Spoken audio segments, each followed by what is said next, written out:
I'm constantly in awe of what women can do. I'm one of those people that's weird and watches like birthing videos in my free time because I love it so much. Not at all what I had envisioned my entrance into motherhood being like at all. I am constantly having mom guilt. The woman will say like, oh, it must be an issue with her when it's actually not. It's the man. Let's get real. This is a situation where Lauren does not want to face reality. It's just like a little drama. I'm going to put you on blast in a second. Just keep going. What do you do with screen time? What do you do if you go out to a restaurant? We don't do screen time.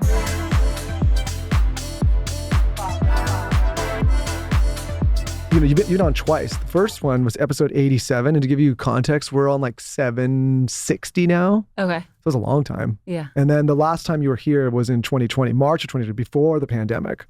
Yeah, March of 20. I was very newly pregnant. Very newly. It was March 3rd. So were you very, very newly pregnant? Very new. I mean, Right newly before meaning pandemic. like 4 months pregnant. But nobody knew I was pregnant.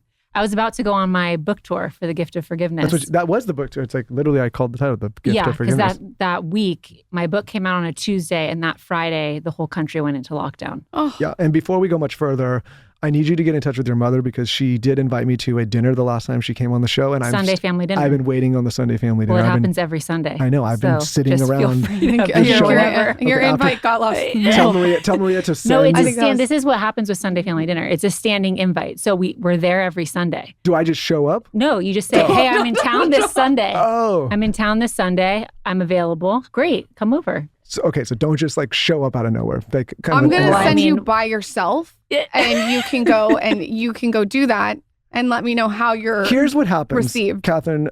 Lauren is not the best at like picking up the social cues that people bring. So they will invite her to the Sunday dinner and then she will not share that. And then I will be like, when are we going to the Sunday dinner? And it just doesn't happen. Yeah. Yeah, well, just schedule it with me. Okay. I'm very interested in scheduling. Maria, Love if you're I listening, put him at the head all the time. Yeah. Maria, if you're listening, I've been waiting for like 2 years. I've just been sitting around. I know, because you had my mom and my brother on. Yeah, it was fun. Yeah. It was fun. It's fun. So nice. It was like a family affair. I know. Okay. So let's back up because the last time we saw you, you had not had your first baby and now you're pregnant with your third. I know. Wild. And I Cranking feel them like out. just by following you on Instagram, you've really embraced motherhood beautifully. Oh, thank you. What was the journey to get pregnant with your first one, if there was one? My husband and I, we met. It moved so quickly because we were just like very sure about we wanted to get married. We wanted to start a family together.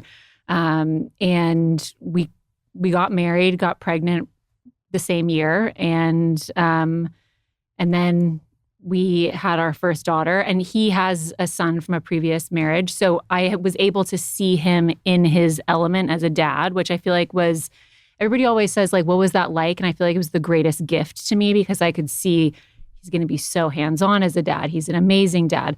And so I have always known that I wanted to have a big family. I come from a big family. So I was kind of just like ready to go. So when you get pregnant, was it a shock? You said you liked being pregnant and you like being pregnant. Yeah. I mean, it's definitely different though the third time. Each time is different. Anyone who's pregnant the first time, I'm like, this is your spa pregnancy. It's very relaxing. You don't have little children to run after. You can watch shows. You can pick up your feet. You can be relaxed. Your postpartum is like a spa retreat. Then every pregnancy after that, you're worried about another kid. You're trying to split your focus, as we were just talking about. You're trying to share yourself. You want to give your attention to your kids and to your partner. So there's a lot going on there that makes it very different each time. So I'm anticipating this third time that there's going to be that same feeling of, wanting to be with the baby, wanting to be with my other two kids, wanting to be with my husband, wanting to also be with my siblings and my parents. Like I always, I love to be with everybody. So I feel like that's the biggest adjustment. I also think too, I'm someone who really likes to be alone. Like I like being by myself. Yeah. And like what I've noticed as I've become a mother is there's a lot less time to do that, which For sure. It's fine. It's like, you got to like be selfless. Yeah, but there's a lot less time to be by yourself. And I think with each kid, that gets eliminated a little more. Mm-hmm. And that's hard too. Yeah, I was actually talking to my mom about this because she has 4 kids. I'm the oldest, and then I have 3 younger siblings. And I've always had a huge amount of respect for my mom, always. Since becoming a mother, it's a totally different level of respect.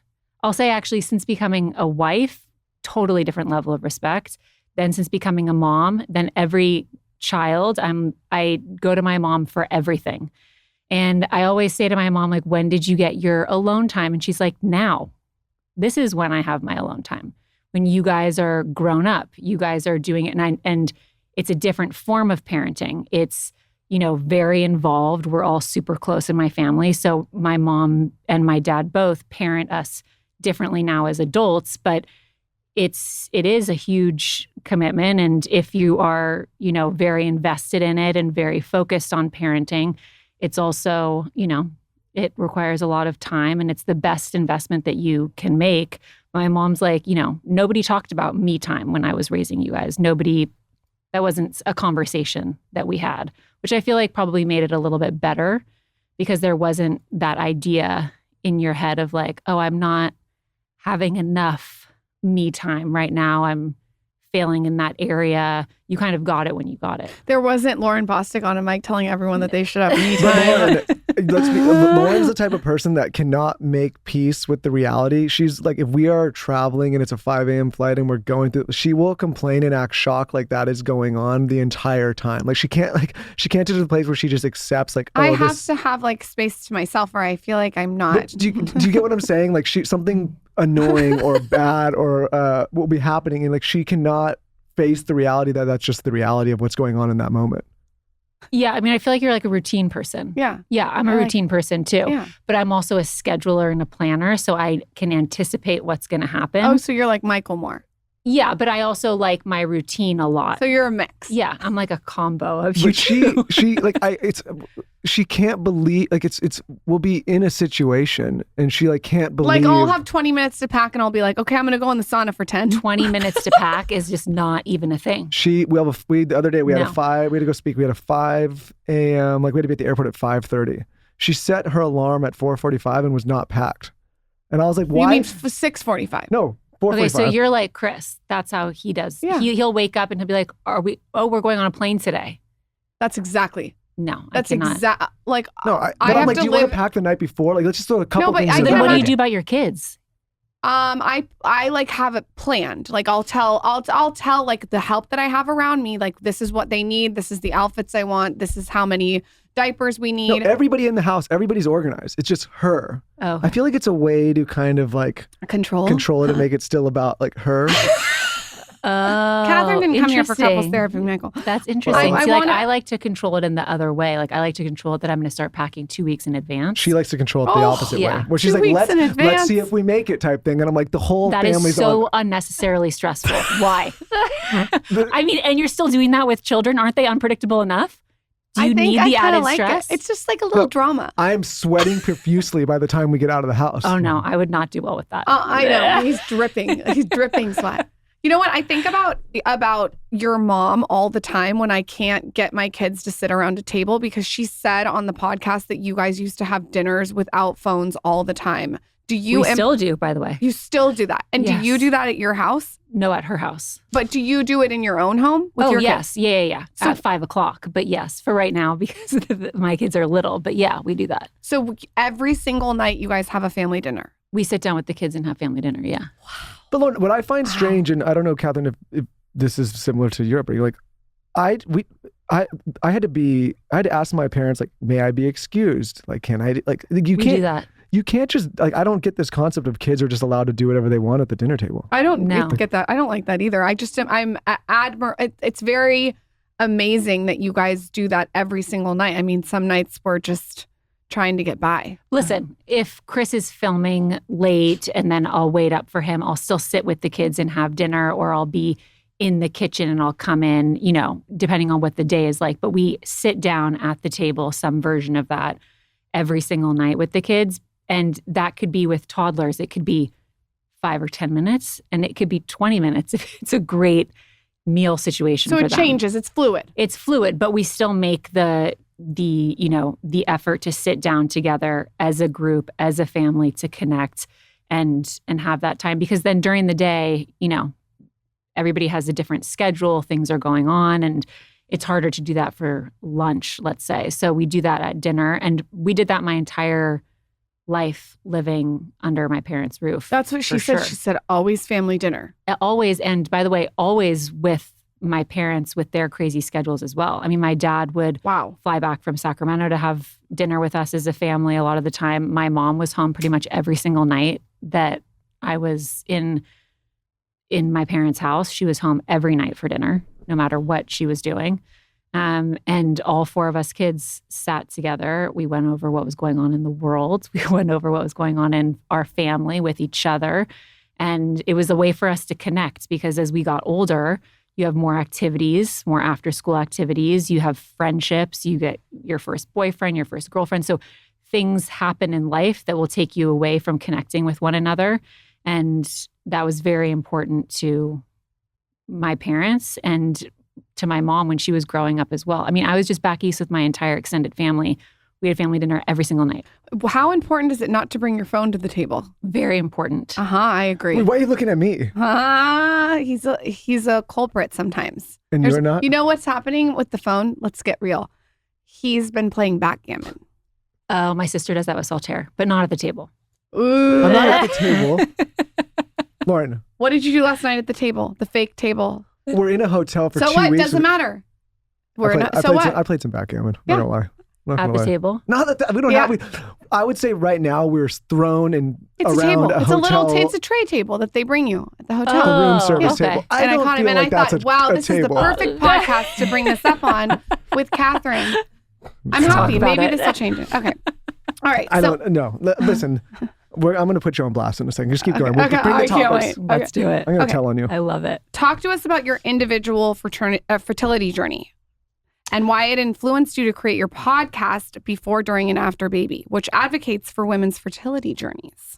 Yeah, I mean, the podcast is really to go back to when I had my first daughter, Lila. So I was coming on here talking about, life. The whole world went into a lockdown because of COVID.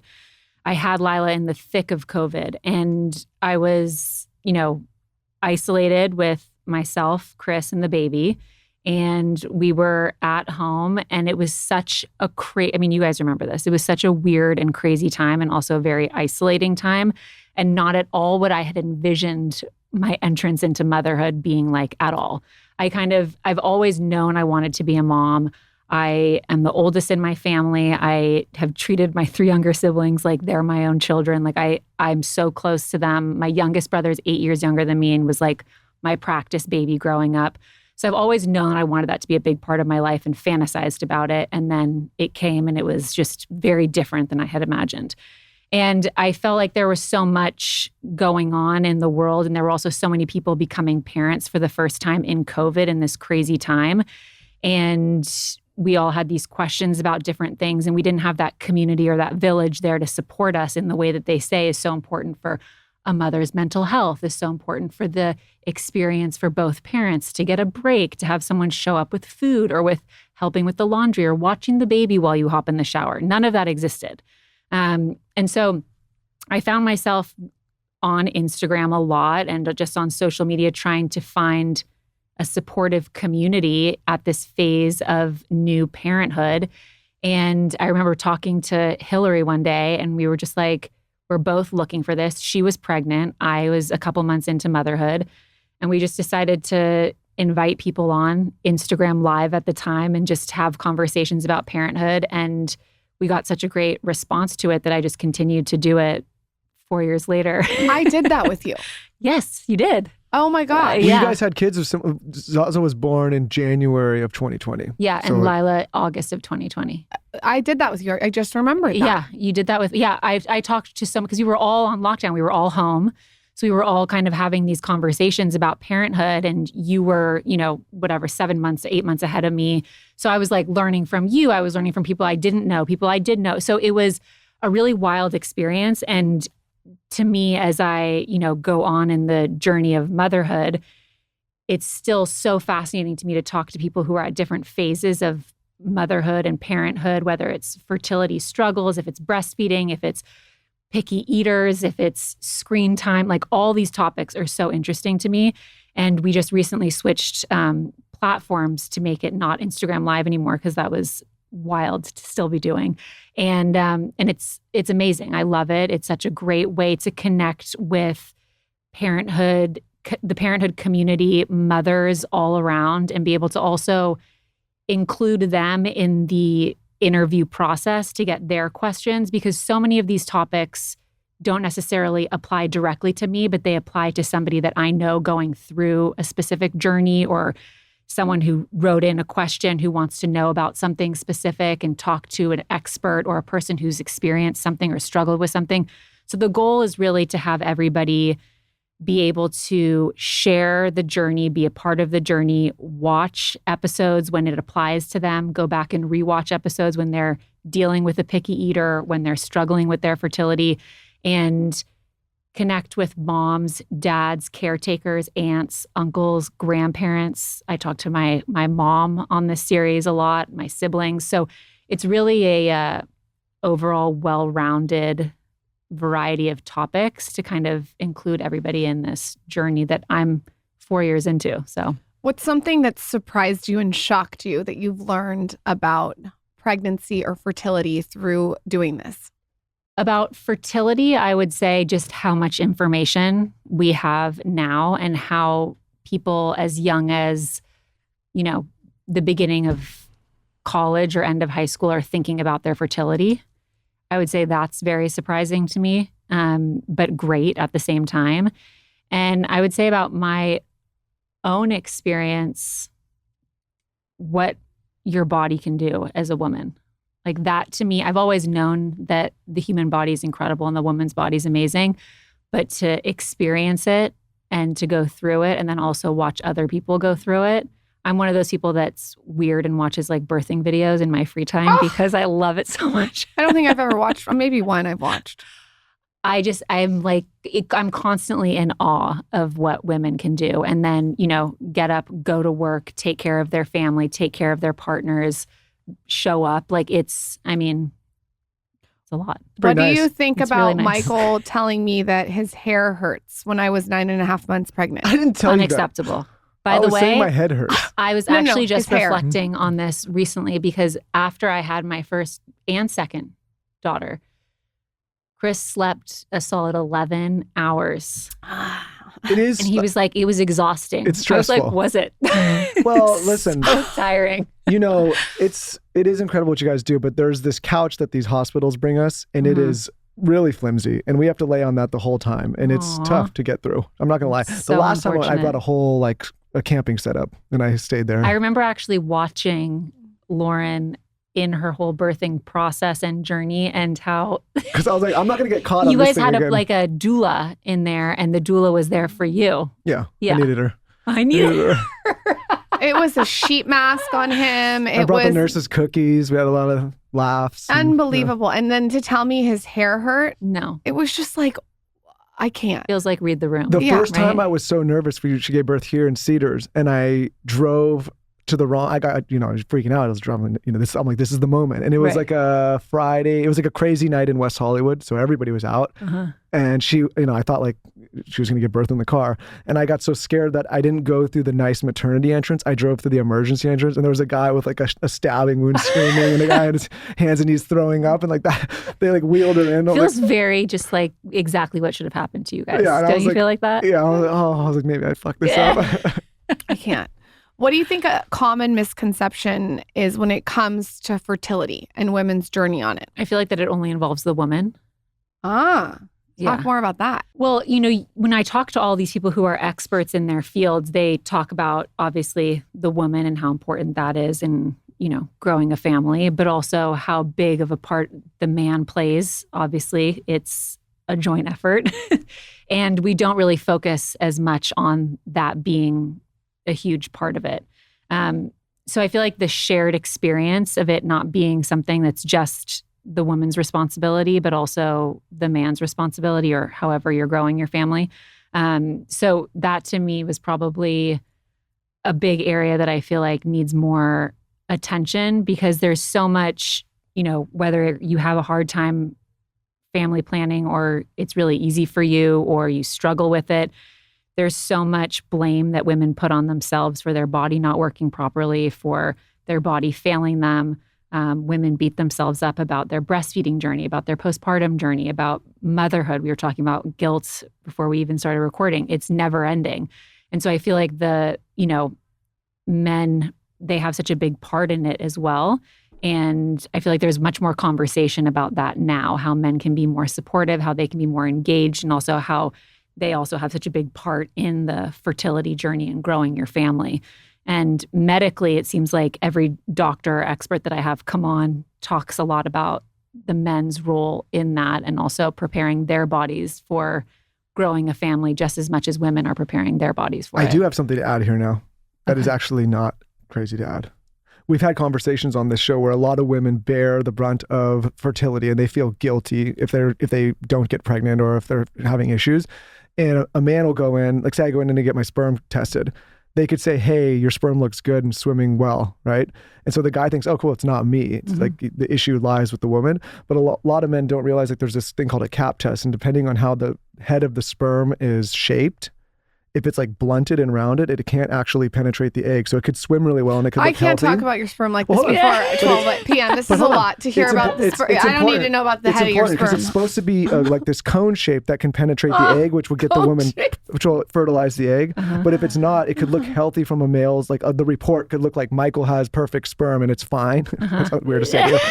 But and so then the woman will say like, oh, it must be an issue with her, when it's actually not. It's the man. Right. And they a lot of places don't do that test. So everything looks good, but it's actually not. It's on the male side. And then the women bear the maybe brunt or guilt or of feeling like they can't conceive. Yeah. I mean, there's so many tests, and we talk about all those tests on BDA Baby of just, there are tests that you can do if you're struggling to get pregnant, if you have had a hard time, if you are just curious about your fertility at all.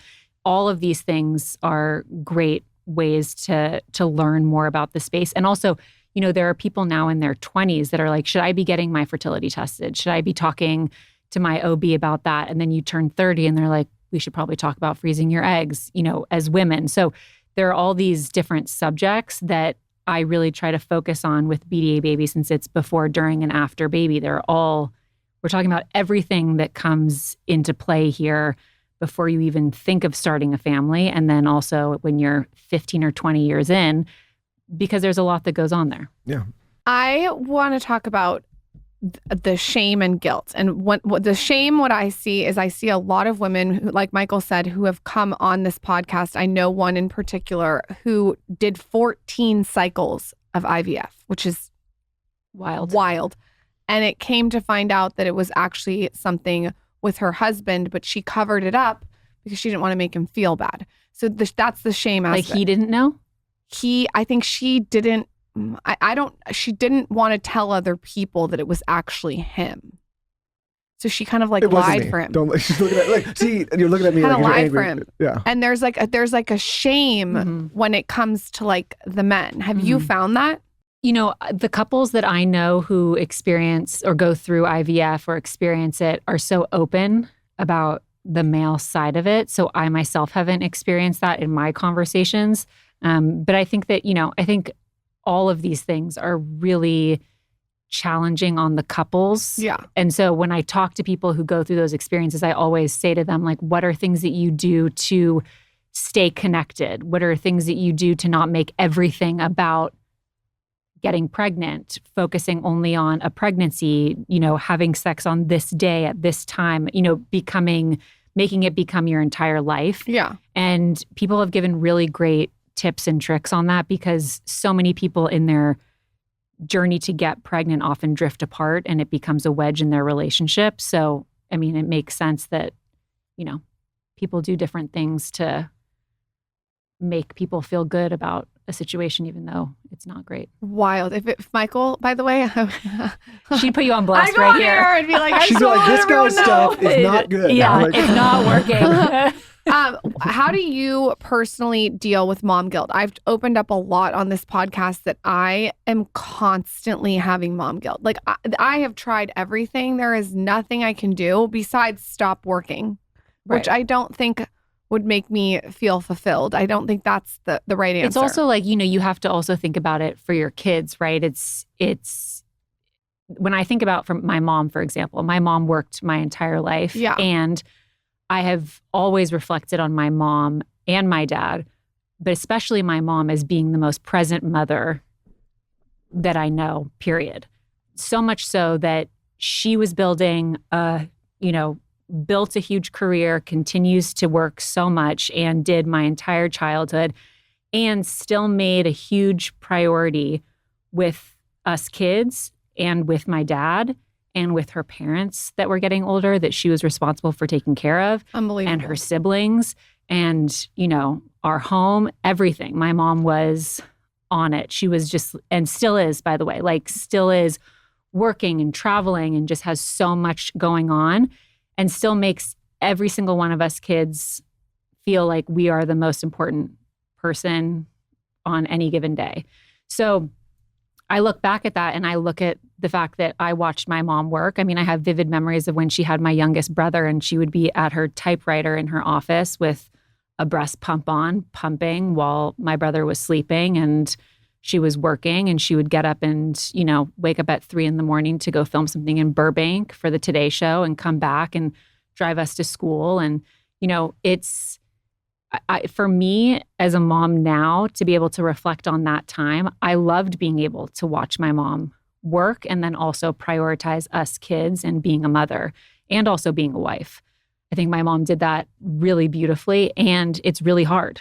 It's very so hard. We had the pleasure of talking to your mom and your brother here. And one of the things I told her, which I admire about her and all of you guys, I've had the pleasure of meeting you and obviously Patrick, not your other two siblings, but from the family you come from, a lot of people would say you guys all are on top of your stuff. You're all productive people. You're all doing stuff. You're all it's pretty incredible to witness that, especially because it seems like all of you are like that. And your parents were not, sitting around doing nothing. By the way, they still aren't. Yeah, no, it's They're crazy. out of control, both of my parents. I say to them all the time, when are you guys going to just chill? And they're like, we're never going to do that. My grandma and my grandpa, I remember my grandma going into the office until the day that she passed away. She was working. She was constantly thinking of ways to make the world a better place. Same with my grandpa. And my mom and my dad are definitely very similar in that way. My dad still works out twice a day. My mom wakes up every single morning and exercises. She's so active with both of my kids. My sister turns to me often. She's like, how does mom have so much energy? She's running across the field. She's playing tag with, both my girls and all her friends. It is. You're so lucky. I look at both of my parents and I'm thrilled to age because I'm like, they take such good care of themselves. They prioritize, fitness. They prioritize keeping themselves healthy and also family and staying busy, making the world a better place, which fulfills both of them. They're both so active. It's incredible. It's inspiring for me to watch because I think you can look at two parents that have had the success your parents had, and there's a lot of, and not to throw shade at anything, but there's a lot of kids that come from very successful families that go the other direction. Oh, for sure. Yeah. And I'm sure you know them growing up out here. But I look at that and I'm like, wow, you can, in a weird way, you can kind of have it all. You can have a career and you can be busy and you can create productive kids that are also giving back and doing things and productive themselves. Because I think a lot of times people just say if you come from privilege like that, you're setting people up for failure. And it's in your case, it's not. And I think about that a lot, especially after talking to her. I'll say though that if you ask both of my parents about that, they would say that it's definitely a lot of work. Well, they also said you guys didn't have a choice. Correct. We didn't. Yeah. And we still don't, by the way. But I think that there are a lot of people who look at maybe certain members of their family, and I have a big family. My parents have done amazing things and continue to do amazing things. And I have uncles and my grandparents and my cousins. I have so many people in my family that are doing such amazing things with their life and with their time and their energy that you can look at that and say, that freaks me out.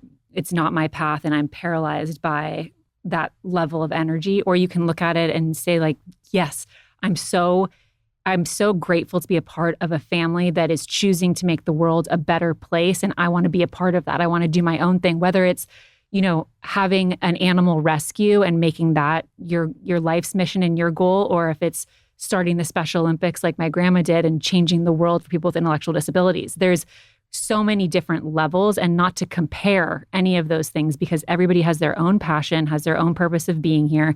And it's about what my parents did really well was allow each of us kids to be our own individual people and really nurture each of our passions within us and encourage us to follow those passions individually. And if we wanted to do things together, great, because we all love each other and we're so close.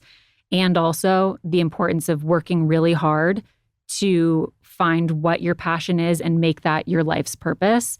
And I think that my parents have done a really good job at that. Well, how do you look at parenting your own children? Like, what are your sort of like pillars when it comes to parenting? My pillars when it comes to parenting, I would say when it comes to parenting, I truly want to just do so much of what my parents did. Yeah. I can imagine. Yeah. I look at myself now. I'm 34 years old. I'm living in LA. I live 5 minutes from my dad, 5 minutes from my mom, 5 minutes from my brother. When I drop my girls off at school or at preschool, or we go to different activities, we drive by my mom's house, my brother's house, wave to them out the window. They help me with pickups. My siblings are super present in my kids' lives. My mom helps me a huge amount.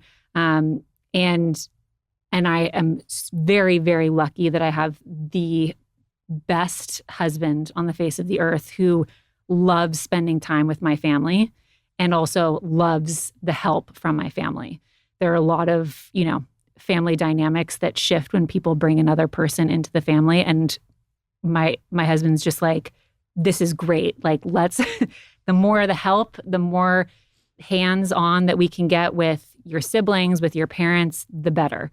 So I feel really lucky that way. So I would say like pillar-wise, family is probably the most important pillar for me. Faith is a huge, important pillar for me.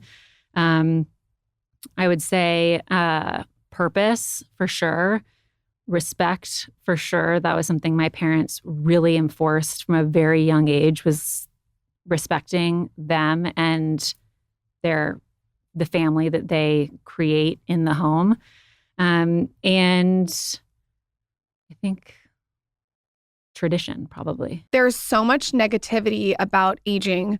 But let me tell you, with the right tools, you can feel amazing at any age. And NeoCell totally gets it. So it's just a scoop in my water every single morning, which has tons of beauty benefits. One of my non-negotiables in my self-care routine is NeoCell collagen. Seriously, it's like powdered gold. It helps with everything from joints to nails to hair to obviously skin. And you guys know how into skincare I am. So there's really just no excuse not to be taking collagen. It's one of my top recommendations for anyone who's looking to support themselves at any age.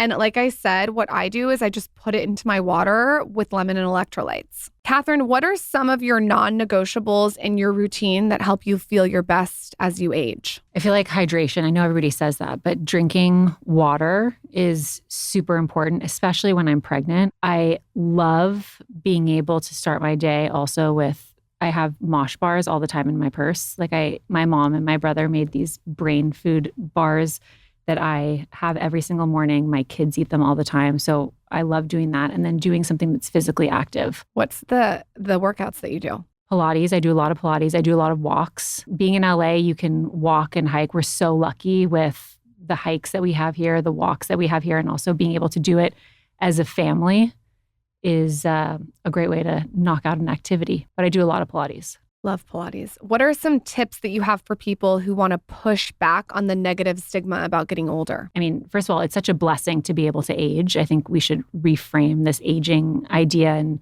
really focus on what a gift it is to be able to get to be older. I look at my parents and I'm just like, you guys are amazing. Like, you have more energy than I do. What are you strict about on a micro level? Like the little things. Like, what do you do with screen time? What do you do if you go out to a restaurant? We don't do screen time. Oh,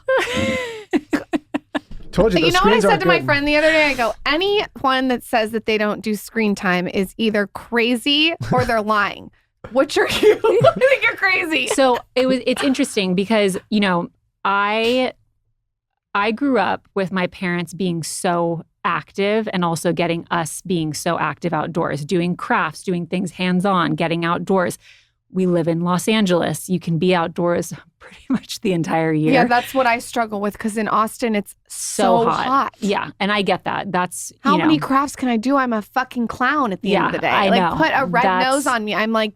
We were just back east and the humidity and the heat, it's a wild thing. So I can't say... No, give me your tips though. I'm still writing these down. I grew up that way and I think it was such a gift to my childhood and also my connection with my siblings to be able to have that time with them that was just free play or dress up or dressing my brothers up with my sister or playing Legos with them. Like we did so much together growing up and we still do all of that together.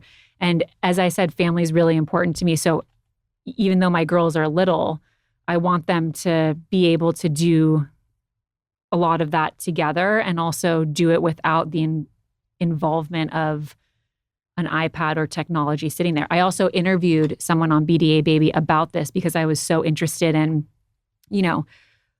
my kids will eventually want to watch a movie. They'll want to know what the Disney Princess World. It's going to be Total Recall. It's going to be just like launching right into violence. So like, when do you introduce that? How do you introduce it? And so like my girls have watched a couple episodes of Daniel Tiger, but they've watched it on a screen away from them because the woman that I interviewed said the importance of them not holding a device in their hand, but looking at it on a wall, because holding something in their hand gives them a false sense of control. And if you can watch something, it's not only better for their eyes, for their posture, and for their minds, but it also allows there to be separation and also family. If you think about how we grew up, our parents were walking in and out of rooms when we were watching TV when we were toddlers. Like they were able to be part of the conversation. If you saw something, if you had a question, you were able to say like, oh, mommy, daddy, what's this? Or look at this puppy, or look at, what was on the screen, to be able to make it an interactive conversation between families. And that's where I feel like the singular use technology you don't really know or can't be a part of what your kids are watching. For travel, I think that's totally different. Like if you're on a long plane ride or something like that and you want to give that to your kid, great. But I'm still trying to figure it out. Like Chris says I'm crazy. He's like, you can let them watch something once in a while. And I'm just like, I don't know. Like what do you do on travel? What do you actually, like, tell me what you... I'll tell you what I do is I travel with my siblings. So you make it... Here we go. So you make, it's like, you're diffusing the energy. Totally. Yeah. I don't travel nearly as much as you guys travel. We spend a huge amount of time back home. Chris does a lot of the traveling and then travels back home. But I would say that when I do travel, pretty much every single time I travel anywhere, I'm traveling with my family. And that is my siblings. That's their significant others. That's my mom. So I'm able to make a 2-hour plane ride fly by because I can pass each of them. Mine's like, have you ever been in a sauna and it gets really hot and you start looking at the sand that's going through the hourglass? That's how my travel is with 2 kids. I will say though, it's gotten way easier as Zaza's gotten older and she can like chill out or like color or do things, and she not. Yeah. I think it's hard. Wait, I have another traveling with little kids. How do you go out to dinner? I don't really bring my kids out to restaurants that often. I'll bring them when we do dinners. Like if we do a family dinner, we go to my mom's house. We go to my dad's house. We're going to family members' homes. So it's not out to a restaurant? No, I brought them out to a restaurant a couple times. And to me, I had them color. Like I'll bring one. If I'm going out by myself with my sister and my mom or a couple of my girlfriends, I'll bring one of my kids with me and I'll bring a large bag filled of a variety of activities to do. But is it the most, calming and enjoyable moment of meal eating? Definitely not. This is a situation where Lauren does not want to face reality. Nope. I think it's okay to bring. I think it's. I bring them everywhere to restaurants. It's good to bring kids once in a while to a short lunch or dinner, but I don't think it's fair to them or to other people, including ourselves, to bring kids to sit there through a 2-hour dinner or lunch with adults. Like what someone said to me recently about that, which I thought was really interesting, is I said to somebody about picky eating and also mealtime with kids. I said, how do you get them to just sit at the table for the meal? And they said, you need to have accurate, expectations going into mealtime for each of your children based off that age. Is it realistic for a 2-year-old to sit at the table for 30 minutes? No, it's not. And you're setting them up for frustration. You're setting them up for being irritated, angry, because you're going to try and force them to sit there. So is it realistic to say, hey, 10 minutes? That's great. And she also said to me, she's from the account Feeding Little. She said to me, don't sit your kids at the table when the food's not already there. Otherwise, you're losing time. They're little. They don't have huge attention spans. You got to set them up for success. Make it a pleasant experience, an enjoyable experience for everybody. Because if mom and dad are upset, they're going to sense that you're upset and that it's going to be a disastrous situation. It's like introducing kids to sports that they're not age appropriate to play. Totally. Like you can't, like they're just going to have a miserable time and get frustrated and then not know why they're there in the first place. By the way, I think it's incredible that you don't do screen time. I think that. Wait, hold on. Don't just glaze over. We're talking about the meal thing. I need you to acknowledge. Look at her trying to move off something she doesn't like to hear. Look at squirrel. Don't you think that it's like enjoyable to go out to dinner sometime? Not. Okay. It's not. No, not with the kids. Oh, alone. Oh, alone. Yeah. Would you prefer to stay home with your kids? I would prefer, once in a while, I think in the way that you've described it, it's nice to bring kids. Or like we were just in Nantucket, and I know that's kind of like a bratty thing to say, but we're there and there's like, we're sitting on this thing and it's like sand and a beach and they could play on the ground and it's Great. Normal and it's not bothering. Cute. Yeah. Great, fine. But like they don't need to go and sit there dinner at a Sunday brunch with adults or like sit at a dinner table at 7 p.m. while adults are like having it's not, I think it just... It's not. You and I feel differently about this. I think it's fine to integrate them into. I integrate my kids into traditions that aren't necessarily, the easiest situation. So like Mother's Day brunch, or Easter brunch, or Christmas dinner. If we're going out for Christmas Eve dinner, I'll bring them, and I'm like, we're just going to buckle up for this to be chaotic. But by the way, I am still going to pass them down an assembly line of each of my siblings having their time to entertain the kids. Parents are going to hate me for saying this. I do not like at all the idea of bringing kids to a restaurant, giving them an iPad and a headphone and letting them sit at the table and zone out and hold a screen.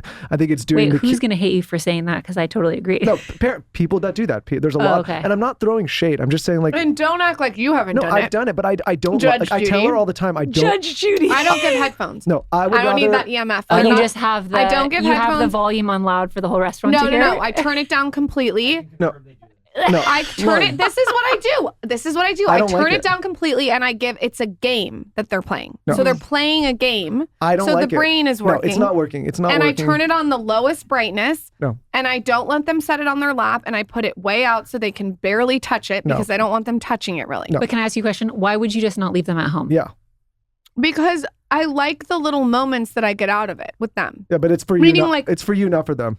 I'll give you one specifically. Great. Beverly Hills Hotel, Polo Lounge, the iconic souffle. Yeah. I mean, I love my daughter. Do it once. Yeah. I've done it like 10 times. My daughter loves it. Every time we go there, she wants to go crack it open. She wants to pour the whipped cream. But do you stay at that hotel? Can she just come down for the souffle? Yeah. Yeah. Well, you just inspired me to have it sitting there. Yeah. Like maybe I should have it sitting pre-order. There. She doesn't need a 45 My mom was minute... a big pre-order person idea. when we were growing up. No one's ever told me that idea. I don't want them to come to dinner with the iPad. I don't think it does any good for anybody. And I just think you can break the news to them tonight that they won't be going to dinner with me. No, I'll pre-order a souffle tonight and they can have it and then they can scurry on back. Run on back home. Katherine's inspiring me though with the screen. I will tell you that. I have another line of questioning with screens with you. I think about this a lot. All of us did not grow up with the burden of the phone or social or putting ourselves out there. And all of us use this as a method of the work we do professionally. Fine. So like I did this speech and I was saying like, it's important for my children to understand the difference between being a consumer and using this thing as a tool. Does that make sense? Yes. How do you guys think about that in a future for your children? Obviously as public people, but them now too. Like how do you think about privacy and what you put out and what you don't put out and how you're going to contextualize it to them? And I mean, I was so lucky that my parents had us 4 kids grow up so privately. I mean, they didn't take us to crazy events. We lived a very, relatively normal childhood and normal upbringing. And that's something that's really important to Chris and I as well. So with our kids, we don't put them on social media. I'm really private about them. I'll talk about my experiences as a mom and, what each one is doing at a certain phase of, their life or their development or what they're into. And also, I think that giving them the gift of having their own identity is really important and was such a huge gift that my parents gave to myself and to my 3 siblings that it's one that's really important to Chris and I to give to our kids as well. So that's kind of how I feel about it with the privacy thing. They're also so young that I don't know what the thing is going to be by the time they're in high school. I've talked to Jonathan Haidt on my... I want to talk to him. Yeah, he's He fascinating. did the anxious generation, right? Correct. Yeah. And, there's so much knowledge now, and you see schools changing policy about technology in school. I have young cousins who are in high school right now. I see how much they are affected negatively from social media, from technology, and just from not having boundaries with their phones, with devices, with technology in general. And I think, I'm 4 years into this. I'm still learning about it for sure. What the craze will be when my kids, as they get older, as all of our kids get older, is going to have to be a TBD. But I think having rules and boundaries and also showing your kids that by leading as an example.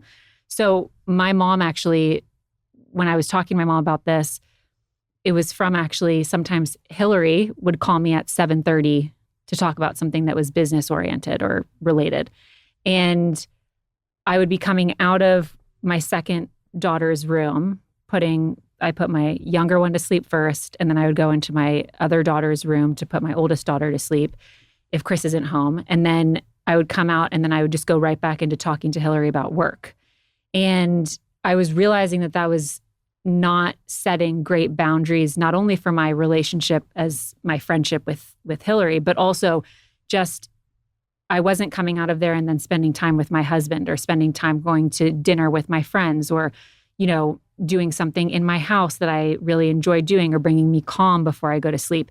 It was kind of allowing work and allowing business stuff to never have an end point and to also not set up boundaries for people around me to be aware of and say like, okay, at 6:30 in the morning, I start my day with my kids, or at 6 in the morning, I start my day with my kids.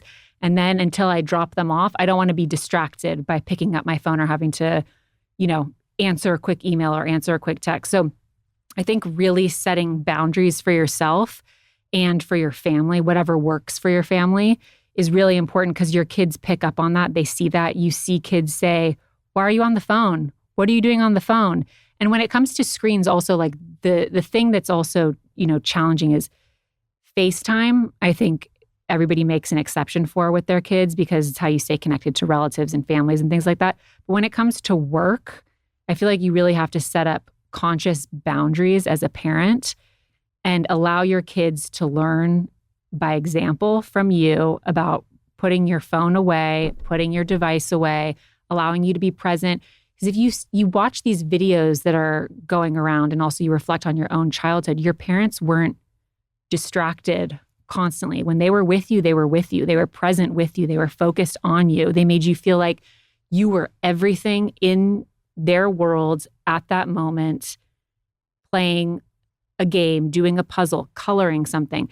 And that is what I strive for my kids to feel too. Yes, mommy and daddy have to do work. And also when I'm present with my kids, I want to be present with my kids. It's not the easiest thing all the time, but it's very important, I think, to figure out what those boundaries are. And as your life evolves, I think your boundaries will evolve, of course, like as your kids get older, if they have school or activities, but trying to figure out what that is and how that works for your family, I feel like are good conversations to have. Okay, guys, today we're diving into one of my OG wellness tips that's been a staple in my morning routine for years. So I've partnered with NeoCell to give you all the details on why I'm obsessed with collagen. Seriously, I do not miss a day. Every morning is like clockwork. You guys know how particular I am about my daily habits, and one thing I never skip is collagen. I do collagen in water with lemon and electrolytes. It's a total non-negotiable for me. I'm obsessed with the NeoCell collagen. It's amazing for hair, for skin, for nails and joints. And even Michael is on board. He takes it every single morning too. Well, I always talk about how a couple of years ago I started focusing on my health, getting into the gym, staying on top of everything, especially since we have kids now. It's just another one of those things that we have to do to take care of ourselves. It's also super easy to just add it to your water. It takes a few seconds, so I love it. I think being very intentional too about it. Like you can't be sort of laissez-faire blasé about the boundaries around the phone. Like for me, I know I don't really touch my phone until 10 a.m. and I want it to go away at 8. Like I don't want to look at it. I don't want to be on it. And so I sort of bookend my day, but also being thoughtful about the middle of the day. Like what you said, like putting the phone away and being actually present. It's so important. And the phone is something like we're all using all the time. If you don't have the boundaries and you're not purposeful about it, it'll eat you. It will. Totally. I mean, you see these kids also, you know, like when you talk about seeing families out to dinner and stuff like that, you see parents who are distracted on their phone, or you go to a playground. When I take my kids to the playground, there are people there with their kids and they're all on their phone. Yeah.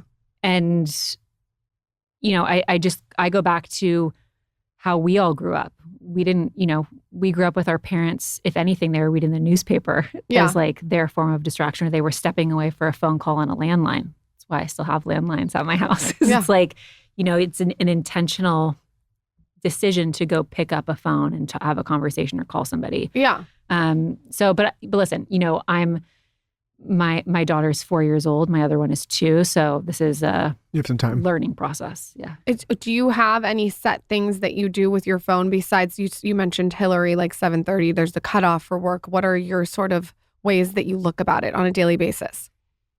You know, all these monitors that are on your phone or, you know, on a device, like if you watch your kids at night or you listen to your kids at night, those I find to be disruptive and challenging to strike a balance with. But I would say that before I touch my phone every morning, like to even see what time it is, when I open my eyes, I think our reflex is always grab your phone and see what time it is. And I started several years ago, before I touch my phone, when I wake up in the morning, I pray first. And I thank God for letting me wake up, for letting me feel good, for my family. And then I kind of ease into my day. I also I sleep with the curtains open. So I wake up with the sun. And if that's at 5:30 or if that's at 5, I try to get out of bed. I ice my face using your ice roller and also ice cubes.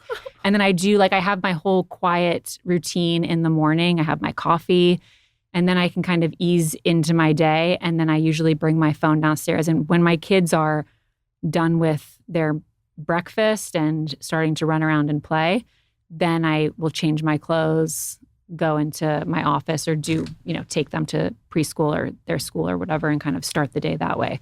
But I try not to, I feel like it gives you so much anxiety to just pick up the phone and go right to everything that's going on in the world. It's just being reactive to other people. There's no proactivity towards it. Like you're not moving the needle, and I'm not you, I'm just saying anyone is not moving the needle. It feels like for themselves, it feels like it's more like everyone else's to-do list. Yeah, for sure. And or also it's like negative news or like Twitter. It's just like, why would you want to start your day like that? I definitely don't even look at Twitter anymore, but it's negative. I would say also, I go to bed really early. I don't know what time you guys go to bed. What's early? I I could go to bed at 8:30. Hey.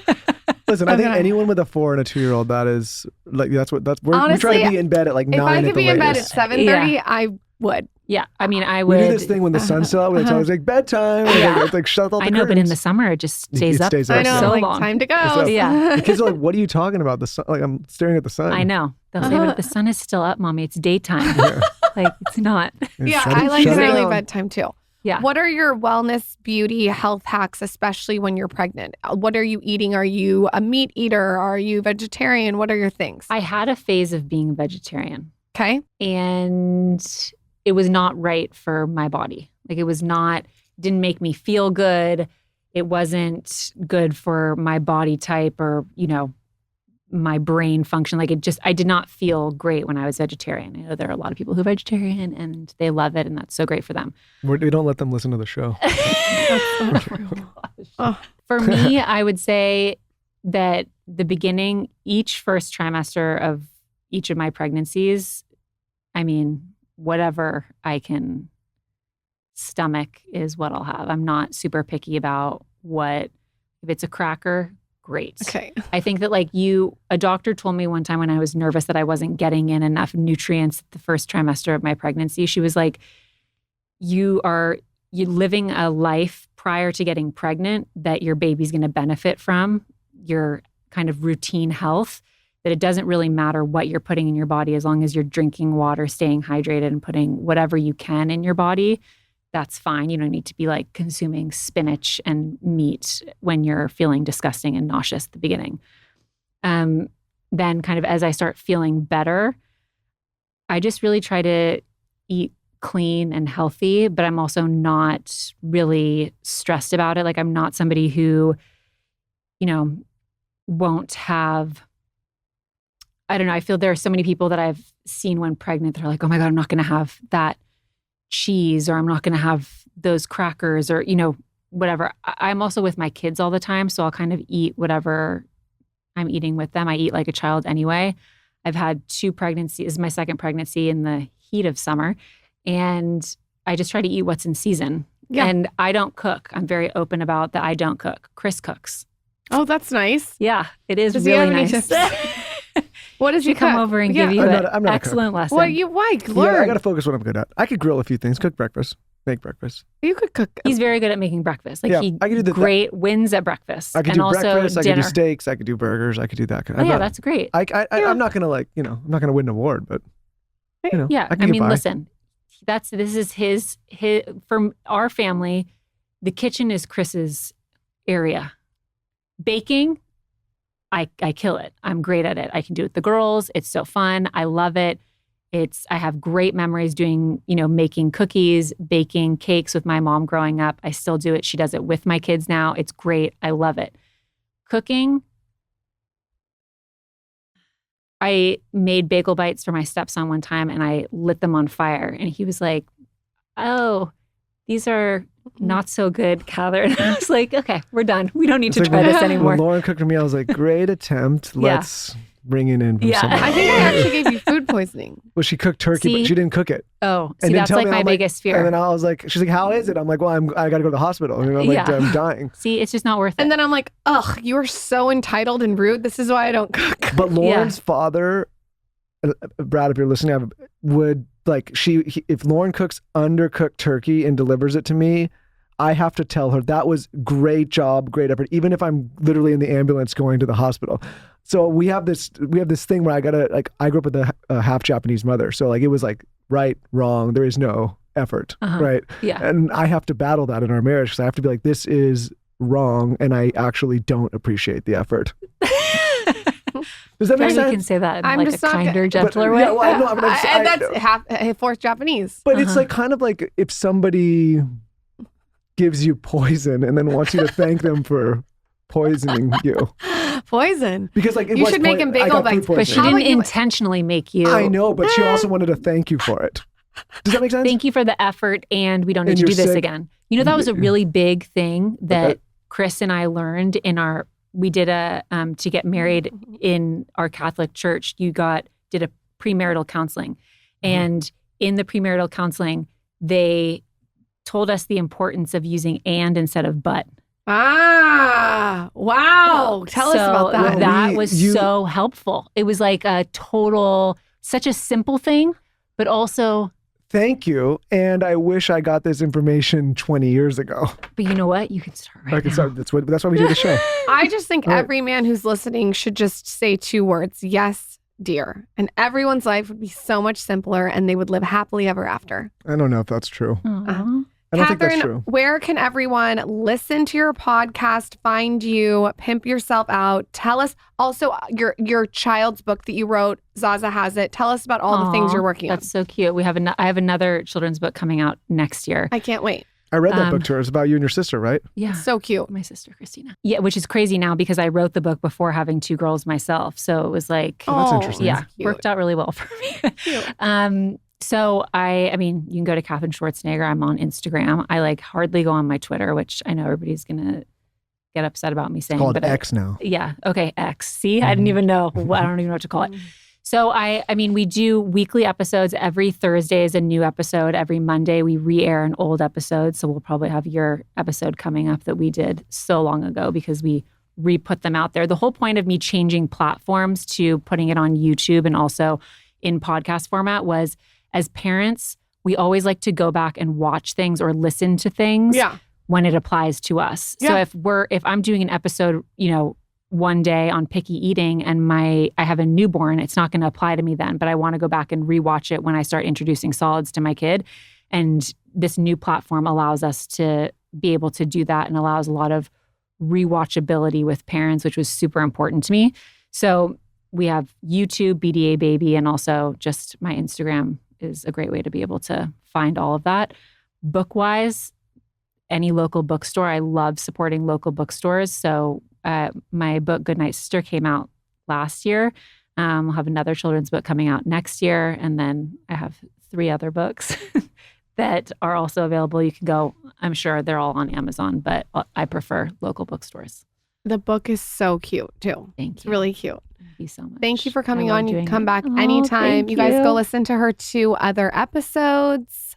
Katherine, we can't wait to meet the new baby. Well, I guess we won't meet the new baby on social media. Maybe I'll deliver in here. Deliver on air.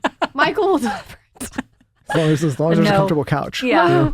Thank you, Katherine. Thank You're you, the best. Katherine.